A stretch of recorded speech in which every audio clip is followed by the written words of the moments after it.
তো সুপ্রিয় দর্শক মন্ডলী, এখন গাড়ি চালানো আর তেল দেওয়া মানে জীবনের সাথে যুদ্ধ করা। এতে যে মনে করেন যে কমপক্ষে 1.5 ঘন্টা হলে আমরা সিরিয়ালে দাঁড়িয়ে আছি, তারপরে এখনো গন্তব্যে কেবলই পৌঁছালাম। পিছনে দেখেন কত গাড়ি, মানে তেল দেওয়া যে কি একটা বিপদে, এই গাড়ি নিয়ে কি যে একটা বিপদে আছে। যারা ভাবছেন যে তেল নিতে আসবেন তাদের জন্য এই ভিডিওটি আসলে দেখেন, আসলে এখানে আসলে এক প্রকার জীবনের সাথে যুদ্ধ করা হয়ে যাবে।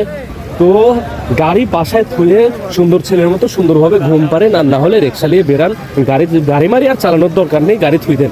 যেদিন তেলের সংকট দূর হবে সেদিন গাড়ি লুকে। কাকু আবার সিরিয়াল ভঙ্গ করে ব্যাক সিরিয়ালে গাড়ি ঢুকিয়ে দিয়েছে, কিন্তু কাকুর যে কপালে দুর্ভাগ্য যে কাকু টাঙ্কির চাবি খুলতে পারছে না। কাকু কি যে একটা বিভ্রান্ত, সবাই তো হাসাহাসি করছে যে কাকু যে একে তো গেছে হচ্ছে ব্যাক সিরিয়ালে, দুই তো টাঙ্কির চাবি খুলতে পারছে না।